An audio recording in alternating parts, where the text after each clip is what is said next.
Welcome है आपका मेरे चैनल में कॉमर्स कंसेप्चुअल स्टडी। तो आज जो हम करने वाले हैं वो हम करने वाले हैं फाइनल अकाउंट का एक सम्स। अब फाइनल अकाउंट का सम्स कैसे करते हैं, हमारे पास क्वेश्चन दिया रहता है, क्वेश्चन हमें कहीं से भी मिल जाता है, नोट से, बुक से, बट उसको सॉल्व कैसे किए रहते हैं ये हमें कन्फ्यूज़न होती है या तो हमें समझ में नहीं आता है।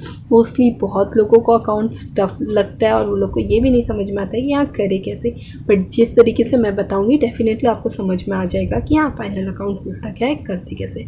अगर आपको और डिटेल में जानना है कि यहाँ फाइनल अकाउंट है क्या, किया क्यों जाता है, तो आप मेरी पुरानी वीडियोज़ देख सकते हो, बेसिक ऑफ फाइनल अकाउंट और स्पेसिमेन ऑफ फाइनल अकाउंट, जिसमें मैंने बताया कि ट्रेडिंग अकाउंट में कौन सा आइटम जाएगी, पीएनएल में कौन सा और बैलेंस शीट में कौन सा, वो मैंने आपको डिटेल में समझाया है। तो अभी हम आ जाते हैं डायरेक्ट सम्स पे। अब ये जो सम्स रहेगा, वैसे मैंने वो वीडियो आपको आई बटन में प्रोवाइड कर दी है, आप चेक कर सकते हो। अब इसमें क्या दिया गया है कि क्वेश्चन दिया गया है, क्वेश्चन में बताया गया है कि ये जो given below in the trial balance, ये क्या क्या है, ट्रायल बैलेंस है किनका, वंदना, ये मिसेस वंदना जो है उनका ट्रायल बैलेंस दिया गया है। अब उनके ट्रायल बैलेंस में क्या बताया गया है कि पहली साइड हमारा क्या है, कैश इन हैंड है। कैश इन हैंड क्या होता है, वो असेट्स है, कैश है आपके पास ना, तो वो तो असेट्स हुआ, तो उसको हम लोग लिख लेंगे असेट्स, कि उसकी एंट्री हमें असेट्स में करनी रहेगी। सन्नी डेटर्स क्या होता है, सन्नी डेटर्स भी असेट्स होता है, डेटर्स है जो पैसा देंगे, तो ये भी क्या हो जाएगी, असेट्स, तो इनके आगे भी असेट्स। बिल रिसीवेबल क्या है हमारा, रिसीव होने वाला हमें कुछ अमाउंट, वो भी हमारा क्या हो जाएगा, assets. Opening stock, opening stock कभी भी कहाँ आता है, ट्रेडिंग अकाउंट के डेबिट साइड, और क्लोजिंग स्टॉक ट्रेडिंग अकाउंट के क्रेडिट साइड। फिर उसके बाद हमारा क्या आ गया, परचेसेस। परचेसेस से क्या समझ में आता है, परचेस हमारा हो गया कि हाँ परचेस किया है हमने रॉ मटेरियल, तो ये भी कहाँ आता है, ट्रेडिंग अकाउंट के डेबिट साइड, क्योंकि हम कभी भी कुछ भी अमाउंट अगर परचेस करके लाते हैं और वो फैक्ट्री में लाते हैं तो वो कहाँ जाता है, ट्रेडिंग अकाउंट के डेबिट साइड, क्योंकि फैक्ट्री से रिलेटेड सारे ट्रांजैक्शन ट्रेडिंग अकाउंट में होते हैं, और जो ऑफिस से रिलेटेड रहता है उसको हम लोग क्या करते हैं, पीएनएल में भेज देते हैं, तो उसी तरीके से आते हैं। फिर उसके बाद है हमारा परचेस को ट्रेडिंग अकाउंट में किए। सेल्स रिटर्न, सेल्स रिटर्न से क्या समझ में आ रहा है कि ये क्या है, हमने सेल किया था और उस सेल का किसी ने क्या कर दिया, रिटर्न कर दिया। मतलब हमने तो सेल किया था लेकिन बाद में उसको पसंद नहीं आया तो उसने क्या कर दिया, उस चीज़ को रिटर्न कर दिया। अब उसके बाद सेल्स रिटर्न के बाद तो हम लोग यहाँ लिख लेंगे माइनस फ्रॉम सेल्स, और सेल्स पे टिक कर दिए कि हाँ सेल्स के ऊपर एडजस्टमेंट है, क्योंकि जिस पे एडजस्टमेंट रहेगा उसको हमें इनर कॉलम में लिखना रहेगा। ओके, अब उसके बाद हमारा आता है सैलरीज। सैलरीज से क्या समझ में आ रहा है, सैलरीज हम किसको देंगे, सैलरी किसको देते हैं, एम्प्लॉयज़ को देते हैं। आप भी अगर जॉब पे होगे तो आपको भी सैलरी मिलती होगी, राइट। तो जो सैलरी मिल रही है वो तो फैक्ट्री में मिलेगी नहीं, तो ये पीएनएल में चला जाएगा डेबिट साइड। वेजेस, वेजेस हम किसको देते हैं, वेजेस हम देते हैं वर्कर्स को, और अगर हम वर्कर्स को वेजेस देते तो वर्कर्स कहाँ काम करते, वर्कर्स काम करते फैक्ट्री में, इसलिए ये कहाँ जाएगा, ट्रेडिंग अकाउंट के डेबिट साइड। एडवर्टाइजमेंट, एडवर्टाइजमेंट हमारा आ जाएगा पीएनएल में डेबिट साइड, राइट, क्योंकि ये हमारा क्या हो जाएगा, ऑफिस के expenses. Discount allow, discount allow क्या हो गया, हमने किसी को डिस्काउंट दिया है, ये भी तो हम फैक्ट्री ऑफिस में देंगे ना, अगर किसी चीज़ को डिस्काउंट दे रहे हैं कुछ, तो ये भी कहाँ जाएगा, पीएनएल में डेबिट में। मशीनरी, ये हमारी क्या हो जाएगी, असेट्स, तो ये इसकी एंट्री कहाँ होगी, असेट्स में होगी। कैरेज, यहाँ कैरेज इनवर्ड भी नहीं बताया, आउटवर्ड भी नहीं बताया, जब भी इनवर्ड बताता है तो हम लोग उसको कहाँ लिखते हैं, ट्रेडिंग के डेबिट में। अब दिया है इंश्योरेंस, इंश्योरेंस हम कहाँ करवाएंगे, फैक्ट्री में। वैसे फैक्ट्री इंश्योरेंस अगर स्पेसिफिक लिखा रहा तो हम उसी किस में भेजेंगे, ट्रेडिंग में, अदरवाइज इसको हम किस में कभी भी लिखेंगे, पीएनएल के डेबिट में। ओके, हाँ, तो फिर आते हैं हम ड्राइंग। ड्राइंग क्या हो गया, ड्राइंग मतलब अगर मैं कंपनी की ओनर हूँ और मैंने कंपनी को 5 लाख दिया और उस 5 लाख में से मैंने 2000 खर्चा कर दिया, तो ये जो 2000 में खर्चा करती हूँ वो ड्राइंग होता है कि मैंने पर्सनल यूज़ के लिए खर्चा किया है, खुद के लिए। तो यहाँ क्या हो जाएगा, वो 5 में से 2000 माइनस होता है, तो ड्राइंग को क्या करेंगे हम लोग, लेस फ्रॉम कैपिटल, जो कैपिटल रहेगा उसमें से हम माइनस करेंगे। फिर उसके बाद हमारा तो कैपिटल पे हम टिक कर सकते हैं, टिक कर लिया हमने। अब उसके बाद आ गया ऑक्ट्रा ड्यूटी, ये ऑक्ट्रा ड्यूटी किस में आएगा, कभी भी जो एक्स्ट्रा ड्यूटी रहती है वो भी किस में आता है, हमारा फैक्ट्री के टाइम पे हम पे करते हैं, इसलिए ये ट्रेडिंग अकाउंट के डेबिट साइड में। अब फिर उसके बाद आ गया फर्नीचर। फर्नीचर क्या होता है, सोचो, असेट्स हुआ ना, तो असेट्स हमारा कहाँ आ जाएगा, ये हमारे पास आ जाएगा डेबिट में। ट्रेडिंग असेट्स हो गया ये हमारा। ऑफिस रेंट, ऑफिस रेंट है तो ये हमारा चला जाएगा पीएनएल के अकाउंट में, डेबिट साइड, राइट। अब हम देखते हैं क्रेडिट साइड में क्या है। क्रेडिट साइड में हमारे पास है बैंक लोन। बैंक लोन से क्या समझ में आ रहा है, ये लायबिलिटी है तो ये लायबिलिटी साइड में जाएगा। लोन लिया आपने और लोन लिया है मतलब वो एक तरह से लायबिलिटी है, राइट। उसके बाद हमारे पास आ गया सन्ड्री क्रेडिटर्स। सन्ड्री क्रेडिटर्स से क्या समझ में आता है, सन्ड्री क्रेडिटर्स मतलब क्रेडिटर्स है, हमें इन्हें पैसा देना है, ये भी हमारे लिए लायबिलिटी रहती है। डेटर्स मतलब पैसा उनसे हमें मिलेगा, वो देंगे, ये क्रेडिटर है जिससे हमने लिया है तो हमें देना पड़ेगा। हम मतलब कंपनी समझो, और कंपनी के लिए ये क्या होगी, लायबिलिटी होगी। सेल्स है तो सेल्स कभी भी कहाँ जाता है, ट्रेडिंग अकाउंट के क्रेडिट साइड में। परचेस रिटर्न मतलब परचेस में से माइनस किया जाएगा, तो परचेस को भी टिक कर लो, एडजस्टमेंट है, राइट। फिर उसके बाद हमारा आ गया बिल्स पेबल। बिल्स पेबल कहाँ जाता है, लायबिलिटी में जाता है। डिस्काउंट रिसीव, डिस्काउंट रिसीव कहाँ रहेगा, ये हमारा, हमें डिस्काउंट क्या मिला है, रिसीव हुआ है, हमारे लिए इनकम है, तो पीएनएल के क्रेडिट साइड। कभी भी इनकम कहाँ जाती है, पीएनएल के क्रेडिट साइड। अब ये कैपिटल है, कैपिटल कहाँ हम लिखेंगे, लायबिलिटी में लिखेंगे। कंपनी के लिए लायबिलिटी है ना, कंपनी को इन फ्यूचर हमें वो वैसा पैसा वापस करना है, राइट। तो ये हमारा हो गया अभी का एंट्री। तो अब ये तो हमने ट्रायल बैलेंस का डिसाइड कर लिया कौन सा कहाँ जाएगा, लेकिन साथ में बता देता है कि कुछ एडजस्टमेंट हुए। मतलब ये तो मैंने बनाया था लेकिन बीच में और कुछ एडजस्टमेंट हो गए जिसको इसके अंदर मैंने क्या किया है, एंट्री सही से नहीं किया है। तो हमें जो भी एडजस्टमेंट कभी भी दिया रहेगा तो ये याद रखना है कि हर एडजस्टमेंट की क्या होती है, 2 एंट्री होती है। कितनी एंट्री, 2 एंट्री। अब 2 एंट्री मतलब अभी पहला क्या बताया है कि क्लोजिंग स्टॉक है जिसकी वैल्यू कितनी है, 21,000 है। अगर यहाँ क्या हो गया तो क्लोजिंग स्टॉक की 2 एंट्री होगी। एक कहाँ जाएगा क्लोजिंग स्टॉक, क्लोजिंग स्टॉक हमेशा कहाँ जाता है, ट्रेडिंग अकाउंट के क्रेडिट साइड, राइट। तो साथ में अब क्या हो गया, अब दूसरी एंट्री कहाँ जाएगी, क्लोजिंग स्टॉक है मतलब इस साल का बचा हुआ मटेरियल जो मैंने अगर प्रोडक्ट बनाया, 2000 प्रोडक्ट बना, 2000 में से 1900 सेल हो गया और 100 प्रोडक्ट बच गया, तो वो जो 100 प्रोडक्ट है ना वो आगे चल के मेरे को क्या काम आएगा, वो मेरे लिए असेट्स रहेगा, क्योंकि वो तो लायबिलिटी है नहीं ना, वो तो मुझे आगे हेल्प ही होने वाला है। तो इसकी दूसरी एंट्री कहाँ होती है, असेट्स में कभी भी। तो पहली एंट्री होगी ट्रेडिंग अकाउंट की क्रेडिट साइड, दूसरी एंट्री हो जाएगी असेट्स में। अब उसके बाद हमारे पास आ गया डेप्रिसिएट फर्नीचर बाय 5%, मतलब फर्नीचर पे एंट्री है, राइट। तो फर्नीचर को टिक कर लिया हमने, राइट, क्योंकि फर्नीचर पे एडजस्टमेंट है। और क्या बोला है, मशीनरी को भी क्या करना है, डेप्रिशिएट करना है। तो मशीनरी जहाँ है उस पर भी हमने टिक कर लिया कि हाँ एडजस्टमेंट है। अब डेप्रिशिएशन मतलब, डेप्रिसिएशन का मतलब होता है वैल्यू क्या हो रही है, कम हो रही है। जैसे हर चीज़ की वैल्यू घटती है वैसे इसकी भी वैल्यू क्या हो रही है, डिक्रीज हो रही है, कम हो रही है। तो हम क्या करेंगे, डेप्रिसिएशन चार्ज करेंगे। तो यहाँ 2 एंट्री होगी कि फर्नीचर अगर समझो 2000 का था समझो, और उसके ऊपर उसकी वैल्यू कम हो गई 1000 से या जैसे भी, वैसे यहाँ दिया है 5% से। अगर 2000 का हम लोग 5% निकालेंगे तो 100 रुपया होता है। तो 2000 में से 100 माइनस करेंगे तो यहाँ क्या किया जाएगा, पहले एंट्री हम जाएंगे असेट साइड में, कि असेट साइड में लिखा हुआ है ना फर्नीचर की एंट्री, तो फर्नीचर में से वो 100 रुपया माइनस कर देंगे कि हाँ वो क्या है, डेप्रिसिएशन है। तो एक एंट्री हम असेट साइड में कर देंगे, माइनस करेंगे डेप्रिसिएशन का अमाउंट, और दूसरा एंट्री हम लोग करेंगे, ये एक तरीके से हमारे लिए क्या है, लॉस है, राइट। इनकम तो है नहीं, हमारे असेट्स की वैल्यू कम हो रही है, तो इसकी एंट्री जाएगी पीएनएल में डेबिट साइड, ओके। फिर उसके बाद हमारे पास क्या आ गया, आउटस्टैंडिंग सैलरी। आउटस्टैंडिंग सैलरी मतलब ये जो सैलरी है वो आउटस्टैंडिंग है, तो सैलरी पे भी एडजस्टमेंट है।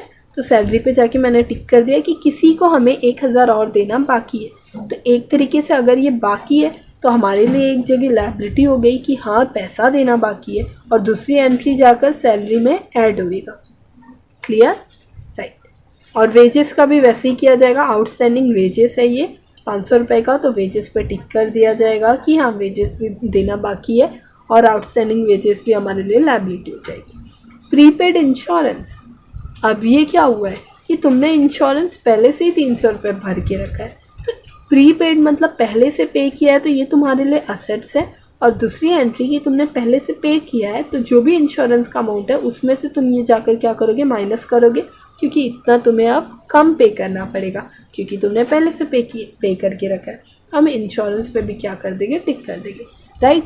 तो अब हम आते हैं सम्स पे कि अब सम्स में एंट्री कैसे करेंगे।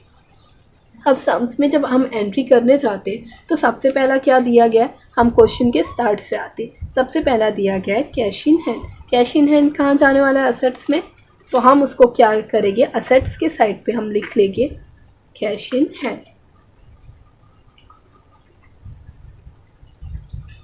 अब कैश इन हैंड में यहाँ क्या हुआ है, यहाँ कोई भी एडजस्टमेंट नहीं है, राइट, कैश के साथ। तो 6000 का 6000 हम कहाँ लिखेंगे, आउटर में लिखेंगे, इनर में नहीं लिखेंगे। उसके बाद आ गया सन्नी डेटर्स। सन्नी डेटर्स भी हमारे लिए असेट्स हैं, तो सन्नी डेटर्स को हम लोग क्या करेंगे, डायरेक्ट आउटर में लिखेंगे क्योंकि इसके ऊपर भी एडजस्टमेंट नहीं है। अब उसके बाद बिल्स रिसीवेबल। बिल्स रिसीवेबल पे भी हमारे पास कोई एडजस्टमेंट नहीं है, तो हम उसको भी क्या कर लेंगे, आउटर में लिख लेंगे। उसके बाद हमारा आ गया ओपनिंग स्टॉक। ओपनिंग स्टॉक कहाँ जाएगा, ट्रेडिंग अकाउंट के डेबिट साइड में। तो हम यहाँ आएंगे, जहाँ भी डेबिट और क्रेडिट रहता है तो वहाँ आगे टू लगाते हैं और क्रेडिट साइड पे हम लगाते हैं बाय। और ये कंपलसरी है, ये लगाना चाहिए, इससे मार्क्स मिलते हैं, और अगर नहीं लगाओगे तो मार्क्स कटेंगे ज़रूर। तो यहाँ 16000 है, कोई एडजस्टमेंट नहीं है, तो डायरेक्ट आउटर में 16000 की एंट्री मैंने कर दी। अब उसके बाद हमारा आ गया परचेसेस। परचेसेस कहाँ, परचेसेस पे क्या है, एडजस्टमेंट है, राइट। तो हम क्या करेंगे, टू परचेसेस लिखेंगे और एडजस्टमेंट है, तो ये जो अमाउंट लिखेंगे हम वो क्या लिखेंगे, इनर में लिखेंगे। कितना अमाउंट है, 37900। तो ये 37900 इनर में लिखेंगे, एक कॉलम को छोड़ेंगे और जो भी एंट्री करेंगे वो नीचे वाले कॉलम से करेंगे। फिर उसके बाद आ गया सेल्स रिटर्न। तो हम सेल्स पे डायरेक्ट आते हैं, यहाँ बाय सेल लिखते। सेल्स कितना दिया गया है, यहाँ दिया गया है 65800। तो पहले हम 65800 लिखते माइनस सेल्स रिटर्न, तुरंत उसकी एंट्री कर लेंगे कि भूले नहीं, आगे हमें कोई प्रॉब्लम नहीं हो। और सेल्स रिटर्न का हम क्या कर रहे हैं, कहाँ है हमारा सेल्स रिटर्न, यहाँ है 800 का। तो ये 800 हमें वापस मिल गया। तो एक्चुअल में जो हमारा सेल हुआ है वो कितने का हुआ है, 65000 का, राइट, समझा, ओके। तो यहाँ हो गया। अब उसके बाद हमारे पास क्या आ गया, सैलरीज। सैलरीज, सैलरीज कहाँ जाएगी, पीएनएल में, डेबिट में, राइट। तो यहाँ आ जाएगी टू सैलरीज। सैलरीज पे भी एडजस्टमेंट था, याद है, दिया गया था। वैसे सैलरी का अमाउंट है हमारा 11000, तो इनर में लिखेंगे। अमाउंट में गड़बड़ नहीं करने का, याद रखने का इसके सामने कौन सा है। अब सैलरीज में क्या हुआ कि यहाँ दिया है कि आउटस्टैंडिंग सैलरी है कितने की, 1000 की। तो ये आउटस्टैंडिंग सैलरी हम क्या करेंगे, ऐड आउटस्टैंडिंग। आउटस्टैंडिंग का मतलब क्या होता है, बाकी है। अब क्या चीज़, हमें किसी भी वर्कर को अभी ये 1000 देना क्या है, बाकी है। अब ये हम क्या करेंगे, ऐड करेंगे। 11 और 1 कितना हो गया, 12। मतलब हमारी जो सैलरी है वो हम देंगे 12000। अब ये जो 1000 था वो 1000 हमारे लिए लायबिलिटी हुई, राइट। तो ये हम लिख देंगे आउटस्टैंडिंग, थोड़े कॉलम नीचे छोड़ के लिखने का, जिसकी वजह से ऊपर कैपिटल की एंट्री कर सके। तो आउटस्टैंडिंग सैलरी हमारी कितने की थी, 1000 की, उसकी एंट्री हम कर दिए। और फिर उसके बाद हम आते हैं नेक्स्ट पे। आउटस्टैंडिंग सैलरी के बाद ओके, हमारे पास यहाँ वेजेस है, राइट, सैलरी के बाद। तो वेजेस यहाँ हमने एंट्री किया, टू वेजेस। अब वेजेस में क्या हुआ, यहाँ भी एडजस्टमेंट है, तो हम क्या करेंगे, वेजेस का अमाउंट कितना है, 2000 है, तो 2000 हम इनर में लिखेंगे और फिर बाद में इसके नीचे लाइन जगह छोड़ देंगे कि हाँ उसकी एंट्री बाद में करते। एडवर्टाइजमेंट, एडवर्टाइजमेंट क्या हुई, पीएनएल में आएगी, इसके ऊपर कोई एडजस्टमेंट नहीं है, तो जो भी एंट्री होएगी वो डायरेक्ट आउटर में होएगी। एडवर्टाइजमेंट का हमारे पास अमाउंट कितना दिया है, 3200। तो 3200 को मैंने आउटर में लिख दिया। डिस्काउंट हमने अलाउ किया है 1000 का, तो टू डिस्काउंट अलाउ हमने डिस्काउंट दिया ना, तो ये इसकी एंट्री भी हो गई हमारी 1000 की। अब क्या हो गया, मशीनरी। मशीनरी क्या है, असेट्स है, तो हम चुपचाप आएंगे मशीनरी, यहाँ लिखेंगे। मशीनरी पे कोई एडजस्टमेंट था, नीचे जाके चेक करने की ज़रूरत नहीं है, यहाँ टिक किए हैं मतलब एडजस्टमेंट है। तो मशीनरी का अमाउंट हम कहाँ लिखेंगे, इनर में लिखेंगे। मशीनरी कितने की है, 40,000 की है, तो ये 40,000 हमने क्या किया, इनर में लिखा। अब हम आते हैं कैरेज पे। कैरेज कहाँ लिखना है, ट्रेडिंग अकाउंट के डेबिट साइड, और ये बताया गया है कि उसके ऊपर कोई एडजस्टमेंट नहीं है, तो कैरेज हमने इनर साइड में लिख दिया डायरेक्ट। कैरेज का अमाउंट कितना है, 2500, तो उसको डायरेक्ट आउटर में लिख दिया। अब हमारे पास है इंश्योरेंस। इंश्योरेंस में हमारे पास एडजस्टमेंट है, तो इंश्योरेंस का अमाउंट हम क्या लिखेंगे, इनर लिखेंगे। कितना है इंश्योरेंस का अमाउंट, 1800, तो हमने 1800 इनर में लिख दिया और उसके नीचे एक जगह छोड़ दी, राइट। अब उसके बाद हमारा आता है ड्राइंग। ड्राइंग का क्या करना था, कैपिटल में से माइनस करना था, डायरेक्ट एंट्री कर लेते। ये कैपिटल कभी भी लाइबिलिटी में आता है, तो कैपिटल मैंने यहाँ लिखा, और कैपिटल कितना है, 55,000। कैपिटल में कभी भी इनर लिखने का, कभी भी कैपिटल को कहाँ हम एंट्री करेंगे, इनर में करेंगे। साथ में जो ड्राइंग होएगी ना, वो तो लेस होएगी, बट ये अगर प्रॉफिट हुआ तो इसमें ऐड होगा, और अगर लॉस हुआ तो यहाँ से लेस किया जाएगा, माइनस किया जाएगा। तो ड्राइंग की एंट्री कितने अमाउंट की थी, हमारी जो ड्राइंग थी वो थी 2500 की, राइट।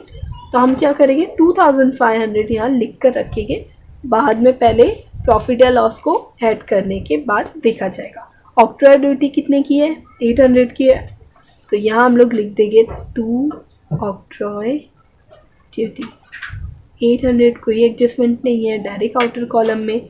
इसके बाद हमारा आ गया फर्नीचर। फर्नीचर हम कहाँ लिखेंगे, फर्नीचर हम लिखेंगे यहाँ असेट्स में। सॉरी देखो यहाँ जगह रखनी थी ना, तो यहाँ आप 2 लाइन छोड़ देते क्योंकि एक तो वैसे ही गड़बड़ हो गया।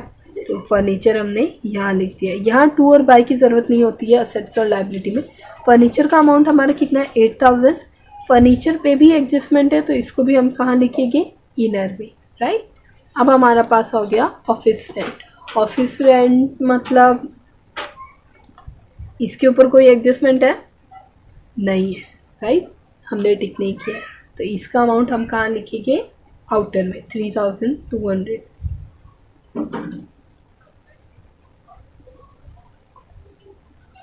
अब हमारे पास आ गया कौन सी एंट्री, अब हमारे पास आया बैंक लोन। क्रेडिट साइड में आते हैं, बैंक लोन क्या हो गई, लाइबिलिटी, डायरेक्ट लाइबिलिटी साइड में हम लोग उसको लिख देंगे बैंक लोन। आउटर साइड में क्या अमाउंट है उसका, 20,000, तो हम 20,000 की एंट्री कर दिए। उसके बाद हमारे पास है सनरी क्रेडिटर्स। सनरी क्रेडिटर्स में भी कोई भी एडजस्टमेंट नहीं है, तो सनरी क्रेडिटर्स को भी हमने 15,000 डायरेक्ट आउटर में एंट्री की।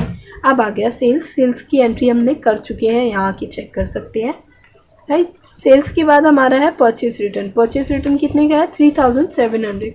यहाँ हम आएंगे और ये 3700 को परचेज रिटर्न को इसमें से माइनस कर देंगे। अब परचेज रिटर्न 3700 का है, माइनस करने के बाद हमारे पास आएगा 34,200 आउटर कॉलम में, ओके। अब हो गया, इसकी एंट्री कंप्लीट हुई। बिल्स पेबल कितना है हमारा, लाइबिलिटी बता रहा है 8000 का, राइट। तो ये भी लाइबिलिटी साइड में हम लोग लिख देंगे बिल्स पेबल। वैसे ऊपर नीचे से प्रॉब्लम नहीं होती है, तुम्हें बस एंट्री करने से मतलब है। बिल्स पेबल क्या हो जाएगा, 8000 का, उसकी एंट्री हो गई। डिस्काउंट रिसीव हुआ है, इनकम हुई है, तो यहाँ हम लिखेंगे बाय डिस्काउंट रिसीव, क्योंकि कभी भी ये जो इनकम होएगी ये हमारी पीएनएल में जाती है। रीज़न क्या है कि डिस्काउंट वगैरह हमें कभी भी ऑफिस में मिलता है, फैक्ट्री में तो मिलता नहीं है। तो 2500, ओके। अब कैपिटल की एंट्री हम कर चुके हैं, मतलब ट्रायल बैलेंस खत्म हुआ। अब एडजस्टमेंट पे आते हैं, एडजस्टमेंट की सारी एंट्री करते हैं। क्लोजिंग स्टॉक की 2 एंट्री थी, हमने लिख के रखा है, एक ट्रेडिंग अकाउंट में क्रेडिट साइड, तो यहाँ हम लिख देंगे बाय क्लोजिंग स्टॉक। कितना अमाउंट दिया है हमारा, 21,000 का, तो डायरेक्ट 21,000। और एक एंट्री हमारी जाएगी असेट साइड में, तो यहाँ हम लिखेंगे क्लोजिंग स्टॉक, और क्लोजिंग स्टॉक का अमाउंट कितना था हमारा, 21,000। उसके बाद हमारे पास क्या आ गया, डेप्रिशिएट फर्नीचर बोला था, राइट। तो फर्नीचर का जो डेप्रिसिएशन 5% बोला था, तो यहाँ देखेंगे फर्नीचर, यहाँ हम लोग माइनस करेंगे -5% डेप्रिसिएशन। तो अब 5% मतलब 8,000 है, 8,000 का 5% मतलब 400, और इसमें से माइनस करेंगे तो हमारे पास आ जाएगा 7,600। अब ये जो 400 है इसकी तुरंत एंट्री करनी है कि हाँ, इसकी एंट्री हमारी कहाँ होएगी, P&L साइड में, टू डेप्रिसिएशन ऑन फर्नीचर। कितना था हमारा, 400 था। उसके बाद हमारे पास क्या आ गया, फर्नीचर का हुआ लेकिन मशीनरी बाकी है, तो मशीनरी का क्या करेंगे, मशीनरी पे भी अभी माइनस डेप्रिसिएशन। मशीनरी पे 10% बोला गया है, ध्यान से देखो सॉरी, तो माइनस डेप्रिसिएशन 10%, 40,000 का 10% 4,000, इसको माइनस करेंगे यहाँ 36,000। अब ये 4,000 जो एंट्री आएगी वो हमारी आ जाएगी कि हाँ, हम लिख देंगे उसको डेबिट साइड में, to depreciation on machinery, right. अब उसके बाद हमारा आ गया आउटस्टैंडिंग सैलरी। कितनी थी आउटस्टैंडिंग सैलरी हमारी, 1,000 की थी। अब आउटस्टैंडिंग सैलरी तो सैलरी में जाएगी, 1,000 यहाँ ऐड कर चुके हैं, वाह। और हमने ये आउटस्टैंडिंग सैलरी को यहाँ भी लिख चुके हैं कि आउटस्टैंडिंग सैलरी है, तो इसकी एंट्री हो गई है। अब वेजेस बचा है, वेजेस कितना आउटस्टैंडिंग है, 500 का, तो वेजेस में आएंगे ऐड आउटस्टैंडिंग, बाकी है तो हमें पे करना पड़ेगा ना वो 500, तो वो 500 की एंट्री हम ऐड करेंगे, और एक्चुअल में जो हमें वेजेस पे करना रहेगा वो 2,500। अब ये वेजेस बाकी है, तो एक तरीके से कंपनी के लिए क्या हो गई, लायबिलिटी हो गई। तो आउटस्टैंडिंग वेजेस ये भी हमारा किस साइड जाएगा, लायबिलिटी साइड जाएगा। ये 500 हमने वहाँ लिख लिया। अब एक लास्ट एंट्री बची है प्रीपेड इंश्योरेंस की, तो प्रीपेड जो इंश्योरेंस है पहले से पे करके रखे, वाओ, हमारे लिए वो क्या हो गई, असेट्स हो गई। तो हम उसकी एंट्री यहाँ करेंगे प्रीपेड इंश्योरेंस। तो प्रीपेड इंश्योरेंस हमने यहाँ लिखा, और वो कितना हो गया, 300। तो 300 की एंट्री यहाँ हो गई। एक साथ में एक और रहेगा कि इंश्योरेंस में से उसे माइनस करेंगे क्योंकि हमने पहले से पे करके रखा है, तो लेस प्रीपेड। तो एक्चुअल में जो हमें पे करना पड़ेगा वो पे करना पड़ेगा 1,500, राइट। तो एंट्री तो अब ख़त्म हो गई। अब हमें क्या करना पड़ेगा, अब हमें इससे क्या करना पड़ेगा, क्लोज करना पड़ेगा, टैली करते बोलते ना, तो वही करना पड़ेगा कि सारे अकाउंट को पहले ऐड करके चेक करना पड़ेगा कि हाँ, ट्रेडिंग अकाउंट में हमें प्रॉफिट हुआ है या लॉस हुआ है। तो ओवरऑल अगर हम देखेंगे तो यहाँ 65,000 है, यहाँ 21,000 है, तो हमारे पास यहाँ हो जाएगा 86,000, राइट। तो दोनों साइड पे मैं 86,000 इसलिए लिख रही हूँ क्योंकि मुझे पता है कि शायद से तो प्रॉफिट ही होगा। अब वो कैसे होगा, अब यहाँ से अब 86,000 आया, 86,000 में से ये माइनस कर दो, ये पूरा टोटल 16,000 34,000, अगर ये दोनों को ऐड करेंगे तो 40,200, और फिर उसके बाद ये 800 के हो कितना हो जाएगा, 41,000 एंड 46,000। अब 46,000 को माइनस करेंगे तो हमारे पास जो ग्रॉस प्रॉफिट आएगा वो आ जाएगा 40,000 अराउंड का। एक्चुअल में हमें जो एंट्री करनी रहती है वो ऐसी ही करनी रहती है, हमें क्या करना रहता है, अब सब बुक का काम नहीं है, राइट। हमारी एंट्री हो चुकी है, तो हमारे पास जो ग्रॉस प्रॉफिट आ गया एक्चुअली ये 30,000 है, तो ये हो गया 30,000। ये हमारे पास क्या निकला, टू ग्रॉस प्रॉफिट।